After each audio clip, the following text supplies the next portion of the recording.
Hey guys, this is Rick and welcome to Walk and Talk.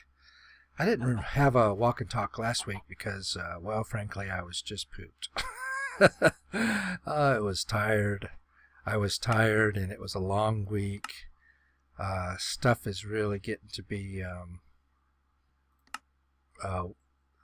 as you probably know, as I've mentioned before, there we go. I'm trying to find the sound here.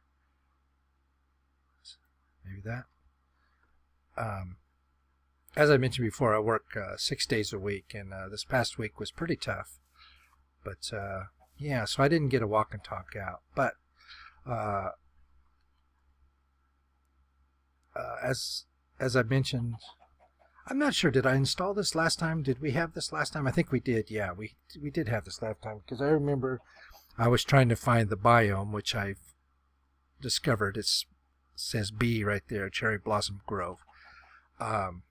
Yeah, but I've also added the better leaves and what is it? Better leaves and grass, better grass and leaves mod. So it makes it kind of gives you these fallen leaves and kind of makes it look kind of cool. And then I also added Dr. Zark's Mo creatures as well. Just I don't know, just to change things up a little bit. Give it a little bit. Oh, see, there's one of them right there. It's a dragonfly. Boy, he's loud too. So yeah, so we're just got some little bit stuff going on. I had mentioned last episode that I was going to talk about current events, and the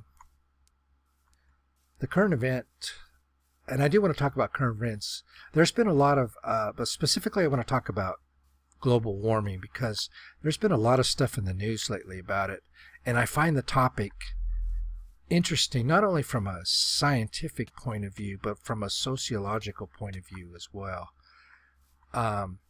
The scientific evidence is pretty clear that temperatures are rising. You have oh look at that bluebird.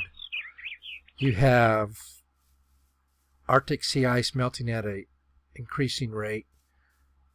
You've got Antarctic sea ice melting at an increasing rate, and you've got temperatures, average global temperatures, rising consistently over periods over the recorded period of time. So there's little dispute, I think, of the fact. I mean, you can dispute, of course. Everybody disputes. A lot of people want to dispute everything, regardless of the scientific evidence for it. And global warming's no different. Especially in this country, you have a section of the Republican political group specifically. They're the ones that are kind of the biggest offenders of it, but they deny that global warming even exists, that it's just a figment of all of our imaginations, and yet at the same time, you've got sea ice melting. Loud music. You've got sea ice melting, Arctic ice melting, and Antarctic ice melting at a increasing rate, and yet it doesn't exist. So, of course, the dispute is whether humans are causing it at all. I will admit that the evidence is difficult to come by, that, we're directly responsible for, is it a natural cycle or humans causing it? But I think it's pretty clear that humans are a contributing factor to it. Humans may not be the sole responsible agent for global warming. There may be some natural processes involved, but let's face it, we burn trillions of tons of fossil fuels, and all that stuff goes into the atmosphere, and it is most of it is greenhouse gas stuff. Boy, look at these ravines. So, you know what? I mean, to say that we're not contributing to it is just to be completely disingenuous and to, be one of those ostrich type people that just want to stick their heads in the sand. And, you know, that kind of brings me to the point about global warming. The evidence is there. We've already seen, I just love this Mo creatures, all these new animals running around. I love it. You know, one of the consequences of global warming, scientists say, is erratic weather patterns. And we've seen that. I mean, we've seen it in this country and other countries as well. But especially here in the United States, we've seen, you know, here in Texas, we're going on a multi-year, multi-decade drought. I mean, we haven't had decent rainfall. Oh my goodness, what is that? What is that? I've never seen this before. Holy cow. Oh. What are you? You're some sort of int. Are you an int? You must be an int. I've played this mod before, and I've never seen this. I've never seen these guys before. Oh my goodness. That is crazy. That is crazy. Oh, look at, he's got a little pair of eyes right there. Ooh, that's crazy. Boy, that just took me completely off the track of what I was saying. Oh, that just kind of freaked me out there. Oh, wow. It's already getting dark. I must have not set my time right. So we're going to go on for a little bit here because I know my time. I must not have reset the time in the morning.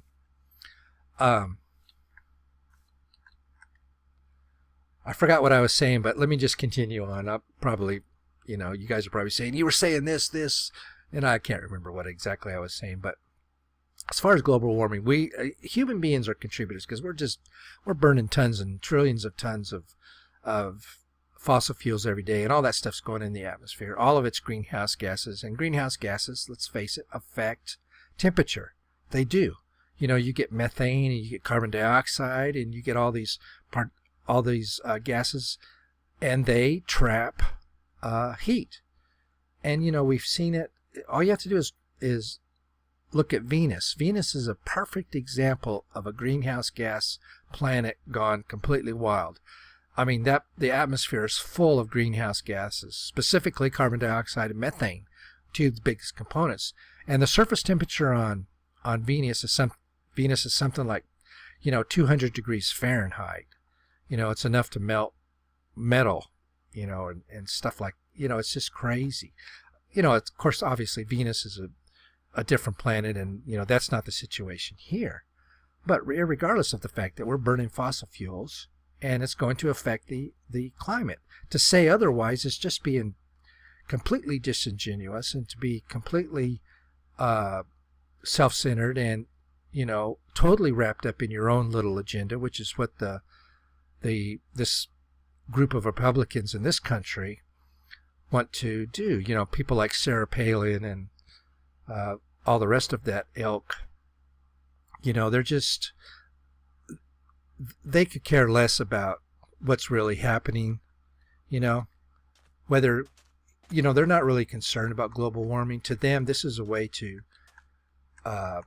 be adversaries and to, you know, basically just, you know, promote their own political agenda. That's really what that's about.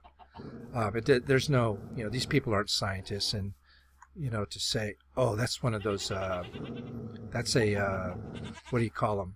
A werewolf. That's a werewolf guy. Good thing I'm in creative mode because they'd be after me. You know, they're just trying to promote their own political agenda, and they want to do that at the cost of, you know, the well-being of everybody else, and they don't care. Those type of political people, and there's people on the Democratic side as well that do that. They could care less about people as a whole.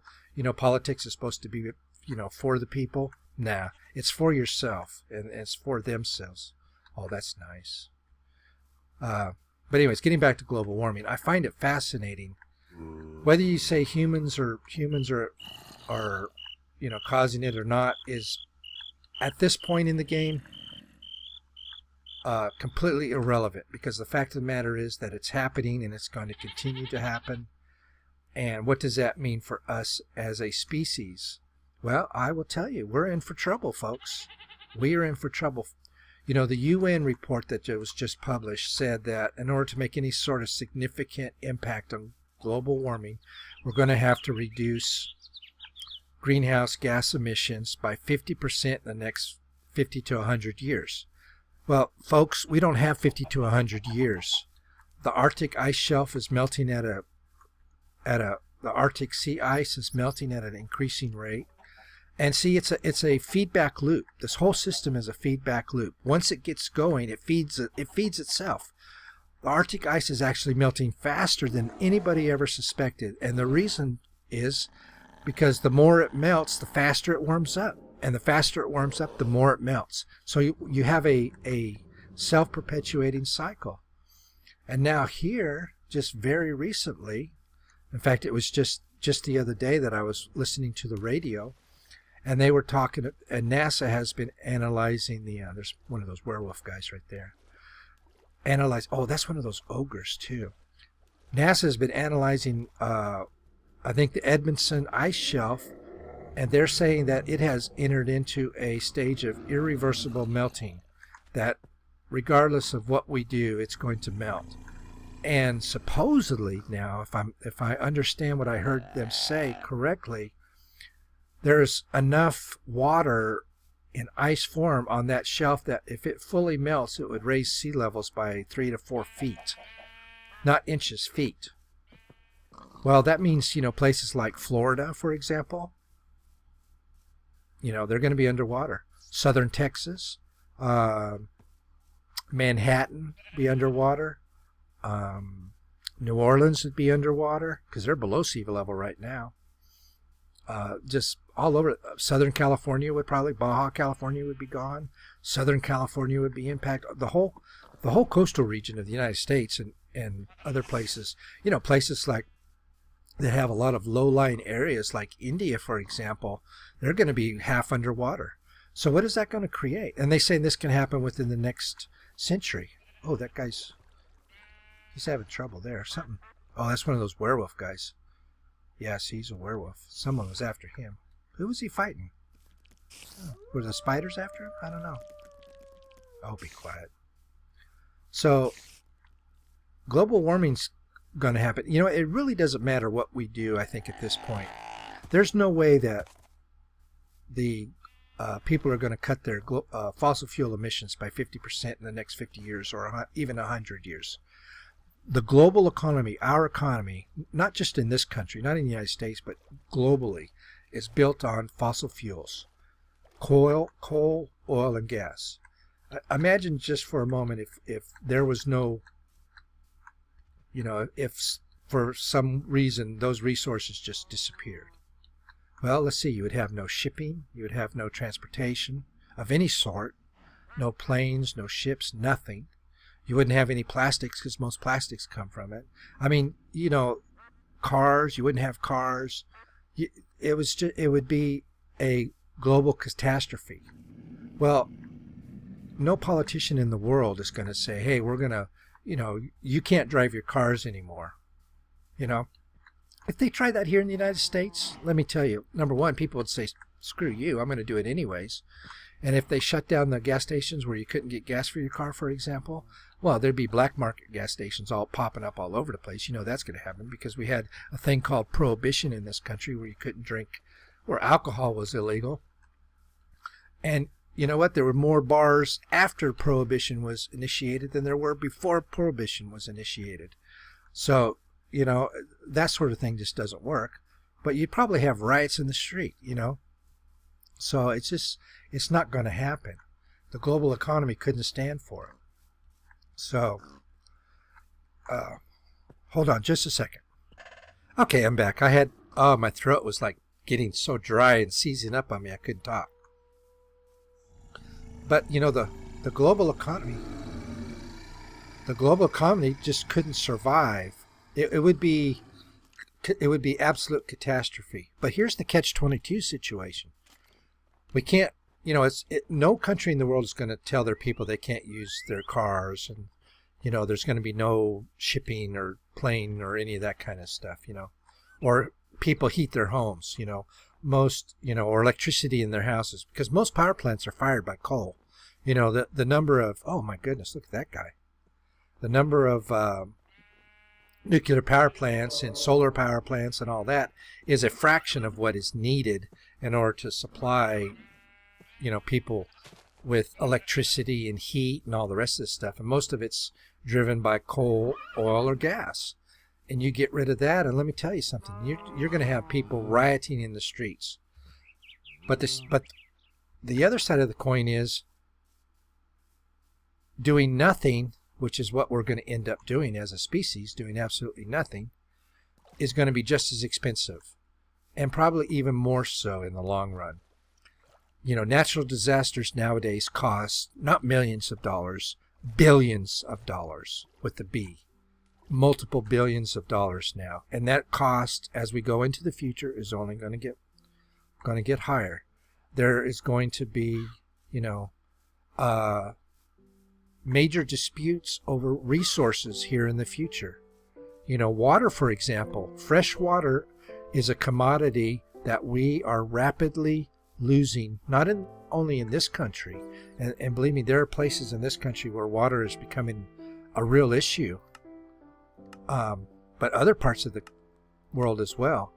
It's very possible that you're going to have water riots because people aren't going to have water. Here in the United States, Texas, California, the whole Southwest is basically running out of water. The aquifer here in Texas is down 60%. And we're not getting anything close to what we need in order to refill that aquifer.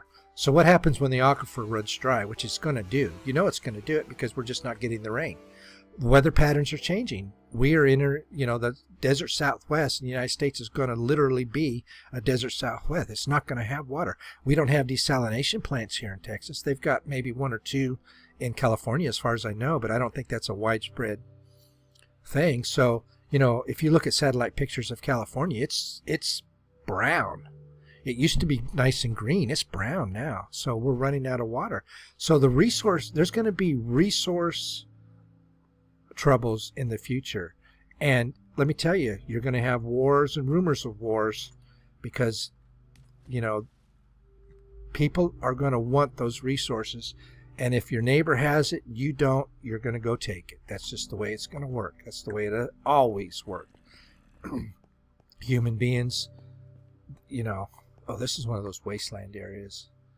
This is, if you had a whole world of just wasteland like this with some extra mods on it, oh man, this would be a crazy post-apocalyptic type gameplay, wouldn't it? Be crazy. I don't think you can grow anything on this though. But yeah, I mean, we're headed for trouble.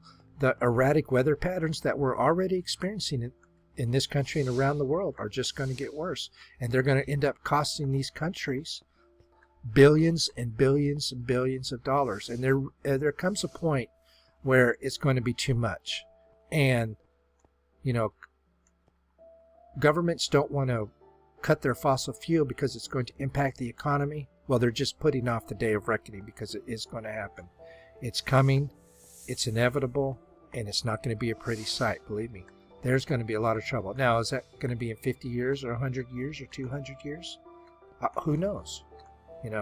But it's going to happen, and we as a species are doing absolutely nothing to prevent it, And this notion that technology will save us in the nick of time is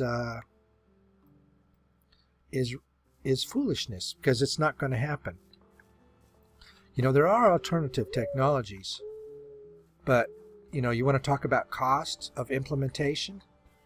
It takes 20, 30 years for a nuclear power plant to come online, and it costs multiple billions of dollars. Well, do you really think these places, people are going to want to pay a electric bill that's 4 or 5 times what they're paying now? No, because the politicians aren't going to stand for that sort of thing.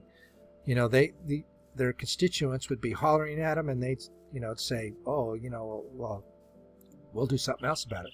So it's the fact of the matter is that humans as a species don't want to meet their problems head on, They'll wait till basically it gets to the point of no return, and then they'll think about doing something about it. But the problem is there's going to be, we'll reach a point where we won't be able to do anything about it because we won't have the resources, either money or just natural resources to do it. So let me tell you, the future is going to be a very, I think, rough place to be, in 100 or 200 years. There may be, world wars over resources, water, and those type of things. I mean, you can't really predict the future, say what's going to happen. But it's definitely the cost of doing nothing is going to be in the long run greater than the cost of doing something, even though the cost of doing something is prohibitive, because it would virtually ruin the global economy. So catch-22, you can't really spend the multiple trillions of dollars and cut fossil fuel emissions because we have nothing to replace it with. Yet at the same time, if we don't do it, we're headed for trouble. So it looks like trouble either way. So anyways, just kind of a interesting scientific and sociological problem. I won't be around. So, unfortunately, even though it concerns me for my children and grandchildren, and people, there's nothing I can do about it. It's going to be what it is going to be. I just hope, that people come to their senses before it's too late and try at least to do something about it. Whether we can successfully do anything about it or not, who knows? But the impact is going to be tremendous. If the sea ice in Arctic and Antarctic both melt, well, the United States or the global map will have to be rewritten because a lot of the world will be underwater. I mean, if you raise just that one Arctic shelf, if what I heard was correct, we're talking about 3 or 4 feet of sea level rise. Well, that in and of itself, would put half the world underwater just by itself, because so much of the world is so close to sea level, and that's where a huge majority of those people, of the global population live, close to the ocean, close to sea level. What's going to happen to them? They're going to lose the place they're living on. They're going to have to move somewhere to higher ground. But that higher ground may not be in the country that they're living in. So what's that going to be? You're going to have, border wars, people wanting to find some place to live, and the country saying, no, you can't come here. We can barely survive ourselves. We don't want you. So, I mean, just the ramifications are, there are so many ramifications to this, and all of them are negative and none of them are positive. So, it's just, we as a species, we chose this technology path. We chose a path of technology that includes oil, gas, and coal, that includes fossil fuels, and our complete economy and way of life is built on those 3 things, and now we're going to have to pay that price for doing that. I mean, everything costs. Everything has a cost associated with it, and for quite a while now we've been getting off scot-free, but now it's time to pay the cost of having an economy based on fossil fuel. And this is the cost. This is the cost of it. Rising temperatures, decreasing resources, vital resources like water and land to live on. I mean, you have to have land to grow your crops. You have to have land to live on. That's going to be disappearing, and I mean, oh, look at that. There's a village right over there. We'll explore that next time. So we're kind of in a strange situation, and it's interesting to see people's reaction to this. On the one side, you got people that deny that anything's different than it was, and on the other side, you got people saying this is what we need to do. But the fact of the matter is, it's going to happen regardless of what we do, because no one has the will to change it, and that we don't have the technology to change it. It's just simply not there. And the longer we go, the less time we have to develop the technology, and the less resources we have to do so. So, it's like that Plague Inc. game I was playing. You reach a point where you don't get any more DNA points. You can't evolve your species, your bacteria any farther, So that's the point we're going to get to. We're going to run out of time and run out of resources, and it's going to be a mess. And, it should be, a future that I wish didn't happen, but looks like it will happen. So, the writer in me, though, looks at that and says that's going to be an interesting, interesting situation, but it's not going to be fun to live in, I don't think. So we'll see. We'll see what happens. But anyways, just a little bit of global warming talk. Give me your thoughts down below in the comments, as always. I appreciate you watching, and I will talk to you again next time. Goodbye.